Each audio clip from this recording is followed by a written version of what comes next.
उसके 3 पॉइंट होंगे, 6 4 3 यानी 2 3। जो डबल डोर का यानी 2 दरवाजे वाला फ्रिज है उसके 3 पॉइंट होंगे थर्मोस्टेट स्विच के। कोई भी नंबर हो सकते हैं, 1 2 3 या 6 4 3, ये याद है नाम पकड़ने के।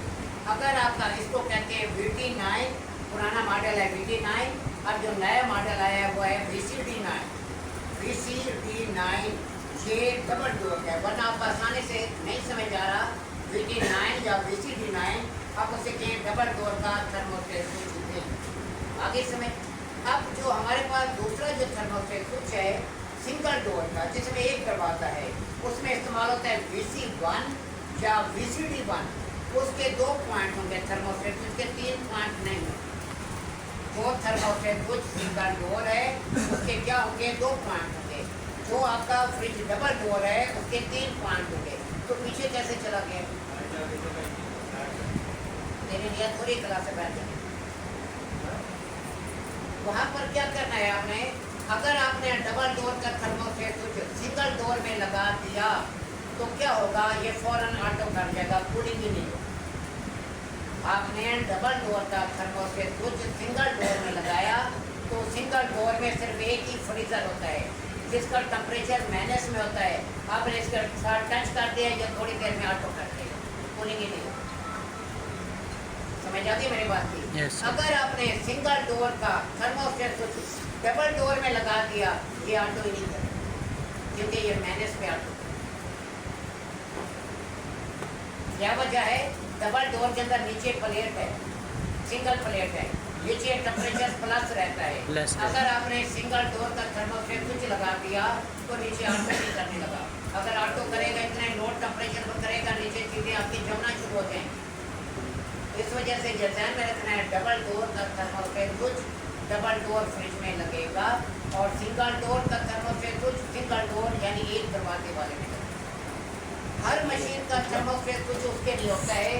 एक फ्रिज को लगाया गया थर्मोस्टेट स्विच आप AC में नहीं लगा सकते। क्यों?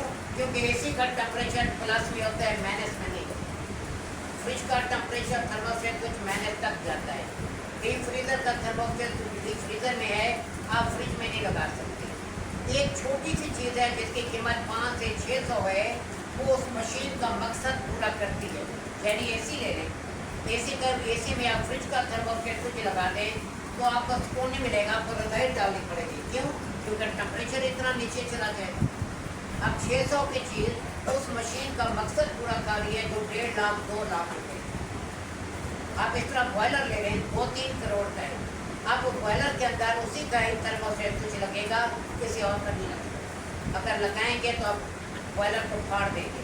इसी तरह फ्रिज का थर्मोस्टेट स्विच AC में नहीं लग सकता, AC का फ्रिज में नहीं लग सकता। अगर आप AC का फ्रिज में लगा देंगे जहाँ तो बर्फ़ ही नहीं जमेगी, तो ऑटो कर गया। फ्रिज का AC में लगा देंगे, वो तो इतना ज़्यादा कूलिंग करेगा तो आपकी कुछ भी जम जाएगी। आप वाटर कूलर का फ्रिज में नहीं लगा सकते क्योंकि आपको कूलिंग ही नहीं मिलेगी। अगर फ्रिज का आपने वाटर कूलर में लगा दिया तो आपका पानी पी नहीं सकेंगे, आपके दांत ही बच जाएंगे। क्लियर हो गया मकसद? yes, सवाल है मुझसे पूछें। कल मैं इसकी फिटिंग कैसे आपने लगाना होता है, इसको थर्मोस्टेट स्विच एज ए हर चीज़ हमने नहीं पता। मेन कंसेप्ट क्लियर करना होता है कि थर्मोस्टेट स्विच ऐसे लगा हुआ है, जहाँ भी लगा हुआ है। अब मैं एक बात समझाऊँ, बाद में थर्मोस्टेट स्विच इस साइड पे लगे हुए, बाद में छत के साथ लगे, जहाँ भी लगा हुआ है इसकी फिटिंग बनी हुई है, लगेगा वहीं, किसी और जगह लग ही नहीं सकता। कनेक्शन की 2 तारें आई होती हैं, आपने 2 तारें इसके साथ लगा 6 4 पे लगनी है या 4 3 पे लगनी है या 6 3 पे लगनी है, अपने बाल आपने लगाने का है। जो 2 पॉइंट आपके ऑटो करें तो 2 पॉइंट पर वो 2 तारें लगा दें। आपका कोई और काम इसमें नहीं है। बाकी तारें तो अपने कनेक्शन पर होंगी। आगे वायरिंग आ रही है, प्रैक्टिकल के बाद अगला प्रैक्टिकल एक वायरिंग का, ये फ्रिज के अंदर से जो तारें आ रही होती हैं, वायर निकली होती हैं, उसके कनेक्शन अपने थर्मोस्टेट स्विच के साथ कैसे करने हैं, रिले के साथ कैसे करने हैं, ओवरलोड के साथ कैसे करने हैं और तारों की पहचान कैसे करें। जो चीज़ समझाई जा रही है उसको फोकस करके इधर उधर के सवाल करना फजूल है। हर सवाल का जवाब आपके कोर्स के अंदर मौजूद होता है, आपको मिलता है। आप जल्दी हैपर हो जाते हैं कि जो चीज़ समझाई जा रही है उसको फॉलो करें। बात चीज़ें हमने रोकी होती हैं कि ज़्यादा गहराई में जाने से आप फिक्र नहीं करते। सिंपल सिंपल थोड़ा थोड़ा हम समझाते हैं ताकि फिट करते हैं। 1 महीने में, 1.25 महीने में कोर्स खत्म हो जाता है, फिर हम इसे रिवाइज करते हैं। ये जहाँ कोई कसर रह जाती है या न्यू स्टूडेंट्स होते हैं उसका फिट कर देते हैं। न्यू स्टूडेंट के लिए परेशानी नहीं है, परसों से नई क्लास स्टार्ट हो रही है, 8 से 10 वाली क्लास में आएंगे। 10 से 12 लेना चाहें उनकी मर्जी है, पर उनका बेसिक जो कोर्स है वो 8 से 10 में। अगर डबल क्लास लेना है हमें कोई बात नहीं है, आप सीखना चाहें सीखें। जाकर जो दिमाग में है उसको क्लियर करना है, क्या समझाया गया है, किस तरह समझाया गया है, उसको अपने जहन में रखना है, अपने उसको रिकॉर्ड करना है। अगर आपने महीना 1.25 महीने में ट्रेड होना है, यहाँ वक्त पकड़ने हैं, टाइम बर्बाद करने हैं, फिर आना पड़ता है घर बैठे करते हैं। अपने जिंदगी बर्बाद करने की उम्र नहीं है, वो तो और नहीं है 1000 साल उम्र या 500 साल उम्र या 200 साल, अब तो 50-60 साल एज है, सारी खत्म। बंदे की उम्र कितनी है, अब तो उम्र ही खत्म हो गई। तो इस वजह से बहुत सारे में साल का पता नहीं चल रहा। ये अभी साल ये देखें, अभी शुरुआत में खत्म हो रहा है, वक्त बड़ी तेज़ी से जा रहा है।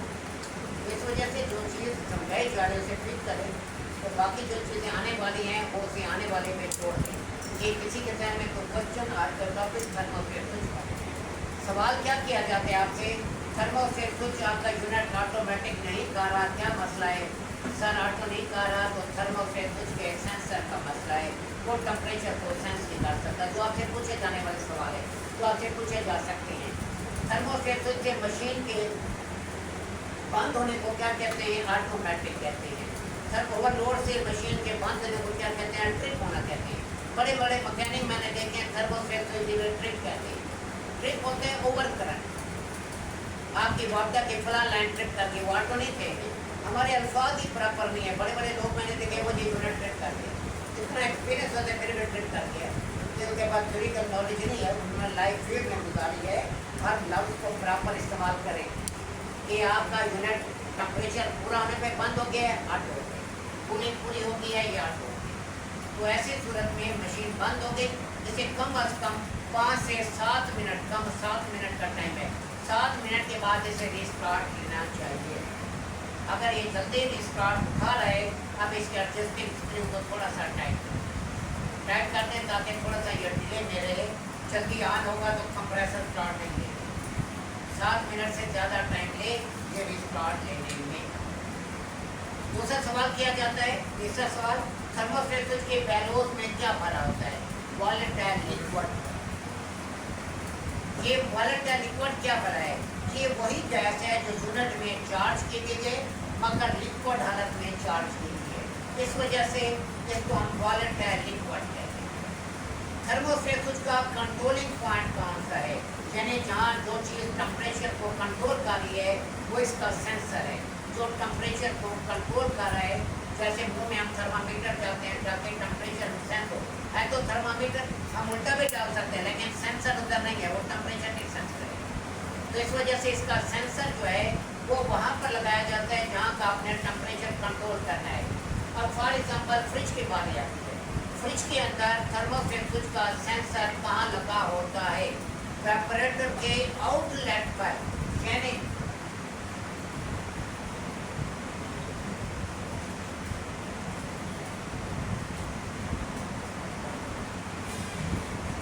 अब यहाँ पर ये आपका कैपिलरी आ रही है, ये कैपिलरी वेपरेटर में खोल रही है, ये वेपरेटर आया, ये ऊपर वाला वेपरेटर खत्म, ये नीचे वाला वेपरेटर शुरू, ये यहाँ से सेक्शन लाइन वापस आ रही है, सेंसर यहाँ लगेगा वेपरेटर के आउटलेट। इनलेट पर क्यों नहीं लगाते? अगर इनलेट पर लगाएंगे तो सबसे पहले यहाँ का टेम्परेचर पूरा होगा, क्यों? क्योंकि कैपिलरी यहाँ पर एफिलेंट को स्प्रे कर रही है, इस वजह से ये जल्दी ऑटो कर जाएगा, बाकी इसे में कूलिंग नहीं है। इस वजह से हम इसे आउटलेट पर लगाते हैं, जब ऊपर पूरी कूलिंग हो जाए, नीचे पूरी कूलिंग हो जाए, फिर थर्मोस्टेट स्विच का सेंसर टेम्परेचर को सेंस करे और ऑटो। डीप फ्रीजर के अंदर में ये पोजीशन है। वाटर कूलर में क्योंकि हमने पानी पीना होता है, पानी का टेम्परेचर ऐसा होना चाहिए जिसमें हम पानी को पीते हुए सुकून महसूस हो। तो हम क्या करते हैं, इसके सेंसर को हम पानी के टैंक के अंदर डालते हैं, जब पानी का टेम्परेचर जितना हमने रखा हुआ है उतना पूरा हो जाता है, सेंसर सेंस करता है और कंप्रेसर को कम करता है। एसी के अंदर ये सवाल मैंने यहाँ पे किया होता है, ये सबसे ज़्यादा पूछा जाता है, एसी के अंदर थर्मोस्टेट स्विच का सेंसर कहाँ लगाया है? कोई भी एसी है, विंडो है, स्प्लिट है, पैकेज है, चिलर है, आपका सेंसर रिटर्न पर होगा। रिटर्न से क्या मुराद है, आपने रूम टेम्परेचर रखा है 23 डिग्री सेंटीग्रेड। जब 23 डिग्री सेंटीग्रेड रखा है तो मतलब ये है कि आपके रूम का टेम्परेचर 23 होने के बाद ये बंद करेगा। अब क्या होता है, आपका सेंसर हमेशा कोई भी एसी है सर रिटर्न पर लगता है, यानी जहाँ से हवा वापस एसी में आ रही है, एसी में हवा जो जाती है वही एसी वापस फेंकता है। जब एसी का टेम्परेचर पूरा हो जाए सबसे पहले ये सेंसर एसी पे लगा होता है रिटर्न पर, यानी वाइब्रेटर के साथ टच नहीं होता। एसी के अंदर सेंसर कभी भी कॉइल के साथ टच नहीं होगा। क्यों? क्योंकि आपने कॉइल का टेम्परेचर नहीं कंट्रोल करना, आपने कंट्रोल करना है रूम टेम्परेचर। रूम टेम्परेचर जितना हो चाहिए आपको उतना हो गया, आपका सेंसर ये रिटर्न पर लगा होता है कि आपका ये वाइब्रेटर है, आपका सेंसर यहाँ इसके साथ लगा होगा, टच नहीं होगा। अब जब एसी हवा को खींच रहा है, हवा पहले किसके साथ टकराएगी, इस सेंसर के साथ टकराएगी। अगर हवा का टेम्परेचर पूरा हो गया, सेंसर टेम्परेचर को सेंस करेगा और इसमें मौजूद गैस ठंडक की वजह से टुकड़ेगी, उसके टुकड़ने से बेलोज टुकड़ेगी, जिसकी वजह से इलेक्ट्रिकल प्लांट जुदा हो जाएंगे और कंप्रेसर ऑफ हो जाएगा। एसी में फैन बंद नहीं होता, हवा की सर्कुलेशन जारी रहती है, सिर्फ कंप्रेसर बंद होता है। अब जब टेम्परेचर इसकी सेटिंग क्या होती है, थोड़ी सी गहराई 5 डिग्री का डिफरेंस रखा जाता है। आपने 23 डिग्री पर आपने रख दिया, ऑटो कर दिया। जब 28 डिग्री होगा ये दोबारा ऑन करेगा, पहले नहीं करेगा। अब एसी बंद हो गया, फैन चल रहा है, हवा सेंसर के साथ टकरा रही है। जैसी हवा का टेम्परेचर 28 डिग्री होगा, सेंसर सेंस करेगा, दोबारा से कंप्रेसर हो गया। सिंपल अल्फाज में एयर कंडीशनर कोई भी है, विंडो है, स्प्लिट है, पैकेज है, आपका थर्मोस्टेट का सेंसर रिटर्न पर लगाया जाता है, हवा की वापसी पर लगाया जाता है, ताकि जो टेम्परेचर आपने रखा है वो टेम्परेचर पूरा हो जाए, सेंसर टेम्परेचर को सेंस करे, फिर कंप्रेसर को बंद करे। बाकी हर चीज़ में जो है ये एयर में होता है, वो टच होता है। सिर्फ लो फ्लास्क फ्रिज जो है, जो आपका वाटर चिलर जो बोतलें रखी होती हैं, जो शीशे का बना होता है, उसके अंदर ये कॉइल के साथ टच नहीं होता। आपका फ्रिज 2 टाइप के हैं, एक है फ्रास्ट टाइप, एक है लो फ्रास्ट टाइप। फ्रास्ट टाइप वो होता है जिसमें बर्तनों के साथ साथ साइडों पर बर्फ जमती है। लो फ्रास्ट वो होता है जिसमें सिर्फ बर्तनों में बर्फ जमती है। लो फ्रास्ट के अंदर भी एयर में लगाया जाता है। अब इसके साथ ये देखिए वो लगा हुआ है लो फ्रास्ट का थर्मोस्टेट सामने, वो ये लगा ऊपर आपके, आप ऊपर ये आपके ऊपर आपके, हाँ ये ऊपर ये कवर 1 2 3 वही सामने लगा हुआ है ये, तो ये प्रोफेसर बता रहा है यही वाला। तो ये सेंसर अंदर लगा हुआ है, इसके नजर आ रहा है, सेंसर इसी के अंदर है, कॉइल के साथ टच नहीं है। ये ऐसे फिट होता है, ये हवा के टेम्परेचर पर काम कर रहा है। तो थर्मोस्टेट जो है लो फ्लास्क फ्रिज में, क्योंकि लो फ्लास्क फ्रिज में हवा के जरिए कूलिंग होती है, एसी के अंदर भी हवा के जरिए कूलिंग होती है। आपका जो बोतलों वाला चिलर है, वाटर चिलर, उसके अंदर भी हवा के जरिए कूलिंग होती है, तो वहाँ पर ये रिटर्न पर लगाते हैं। बाकी window AC, split AC, package unit, chiller, आपसे ये सवाल किया जाता है सेंसर कहाँ होता है, सर रिटर्न पर। ये साफ है, ये लेक्चर रिकॉर्ड किए बगैर इतना बड़ा लेक्चर नहीं किसी के बड़े से बड़ा हमने घर में नहीं समझा। नई चीज़ होती है आपके पास लेक्चर रिकॉर्ड हो, घर जाके सुने क्या कहा गया है, क्या समझाया गया है। इस तरीके से कोर्स कवर होगा, इस तरह प्रोफेसर बन के बैठने से, हाथ बांध के बैठने से या गप्पे मारने से कोर्स। ये चीज़ हम पहले आपको बता रहे हैं, कल को नहीं बताने जो समझ नहीं आ रहा, ये नहीं आ रहा। साफ करें, हमारे पास 2 घंटे आप आए हैं, 22 घंटे बाहर है। आपका काम है जो लेक्चर है उससे आधा घंटा दें आप, ताकि आराम से बैठ के उसमें क्या बताएंगे उसको ध्यान में रखें। उसमें मेन पॉइंट आपके पास कॉपी है, उसके अंदर मेंशन करते हैं ये चीज़ है। अगर फ्यूचर बनाना है, नहीं बनाना, टाइम पास करने हैं, उसके इलाज कोई नहीं है। फिर अब धक्के खाएंगे, शरीर होंगे, फिर वक्त निकल जाएगा, फिर आप कुछ नहीं करेंगे। माँ बाप का जो फर्ज था उन्होंने पूरा कर दिया, आपको दे दिया हमारे पास सारा प्रैक्टिकल है, हर चीज़ हम बड़ी चीज़ समझाते हैं, पिक करना आपका काम है। हमारे अल्फाज होते हैं उनको ध्यान में बैठाना, आपने क्या टीचर बता रहा है। जैसे एडजस्टमेंट मैंने आपको इसमें बताई है, चेकिंग बताई है, फिर सेंसर कल मजीद इसको मैं बताऊँगा, फिर अगले प्रैक्टिकल में कल से लेक्चर आपके ख़त्म हो जाएंगे। कल से कोर्स बड़ा इजी चला जाएगा। सारी वायरिंग आ गई, फ्रिज की वायरिंग, डीप फ्रीजर की वायरिंग, वाटर कूलर की वायरिंग, विंडो AC की वायरिंग, सिगरेट की वायरिंग। आपके कोर्स के अंदर मेन चीज़ वायरिंग है। गैस जब एक बार आपने AC में चार्ज कर दी, फ्रिज में चार्ज कर दी, तो तक 50 साल चलती है। एक नस्ल ख़त्म हो जाए, लीक नहीं होती गैस, उस सूरत में लीक होती है जब लीकेज आते हैं, वरना गैस कहीं नहीं जाती। इलेक्ट्रिकल फॉल्ट आते रहते हैं, कभी रिले ख़राब होगी, कभी वायरिंग वार्म लग जाएगी, कभी थर्मोस्टेट स्विच ख़राब हो जाएगा, कभी कैपेसिटर ख़राब हो जाएगा, कभी क्या इशू आएगा, कभी क्या इशू आएगा। इलेक्ट्रिकल में आपको होल्ड होना चाहिए। वायरिंग आपको करनी नहीं होती, याद रखें। ना फ्रिज में आपको वायरिंग करनी होती है, ना डीप फ्रीजर में, ना वाटर कूलर में, ना विंडो AC में, ना सिगरेट में आपने वायरिंग नहीं। कंपनी ने वायरिंग की होती है। अगर आपका कैपेसिटर ख़राब हो गया, 2 तारें उतार दी हैं, उसकी जगह कैपेसिटर लगा। अब जैसे थर्मोस्टेट स्विच है, ख़राब हो गया, 2 तारें उतारी, आपने थर्मोस्टेट स्विच लगा दिया। आपके कोर्स के अंदर कोई चीज़ हार्ड नहीं है, कोई मुश्किल नहीं है। सिंपल एक स्टूडेंट अगर 5-10 मिनट भी तवज्जो दे, वो सीख जाए। जैसे थर्मोस्टेट स्विच है, आप जैसे अजीब व गरीब सवाल कर रहे होते हैं। थर्मोस्टेट स्विच है, 2 पॉइंट है, आपने चेक कर लिया, ये ऑटो कर रहे हैं। ऑटो चेक करना कौन सा मसला है, फ्रिज में रखा, थर्मोस्टेट स्विच के नाब को ऑन करना है। 2 पॉइंट ऑटो कर रहे हैं, 2 तारें आपने थर्मोस्टेट स्विच पहले से उतारी है आपने, उन 2 तारों पर आपने थर्मोस्टेट स्विच लगा देना है, तो ऑटो कर। इस तरह से रिले खराब हो गए, रिले आपने चेंज करने, जो पहले लगी हुई है वैसे आपने लगा देनी है। ओवरलोड जैसे लगा हुआ है वैसे लगा देना है। आपके कोर्स के अंदर कोई ऐसा अजूबा नहीं है कि जो समझ ना आ रहा हो या मुश्किल, कोई चीज़ इसके अंदर मुश्किल है। वायरिंग भी हुई होती है, सारी वायरिंग हुई होती है।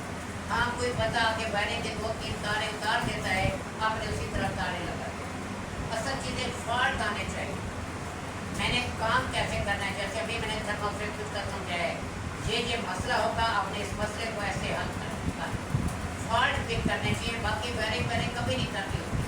क्या हम क्यों प्रैक्टिस कराते हैं वायरिंग की? जैसे जहाँ आप टेस्ट देने जाते हैं वहाँ आपसे वायरिंग कराते हैं। हाँ जी, कॉपी पर ड्राइंग बना के दिखाएं, विंडो AC की वायरिंग करके दिखाएं, सिगरेट की वायरिंग करें। आपने टेस्ट देने होते हैं, वहाँ देते हैं ये चीज़ें। इस वजह से हम जरूरी समझते हैं कि वायरिंग में आपका रोल, जब वायरिंग खत्म होगी आपका फिर सारा मैकेनिकल फिर कोर्स का एंड शुरू हो जाता है। फ्रिज में गैस चार्ज करना, कैसे आपने चार्ज कर दिया आपने, उसके बाद कंप्रेसर चेक करना, कंप्रेसर में ऑयल चार्ज करना, फिर AC में गैस चार्ज करना, सिगरेट में गैस चार्ज करना, हीट एंड कूल में, फिर इंस्टॉलेशन आ जाती है, सर्विस आ जाती है, कोर्स खत्म हो जाता है, फिर रिवाइज हो जाता है। सिर्फ जो चीज़ पढ़ाई जा रही है वो पिक होने चाहिए। फिर थोड़ी देर का लेक्चर होता है, उसमें चंद एक मेन पॉइंट होते हैं, वो मेन पॉइंट आपके जहन में होने चाहिए।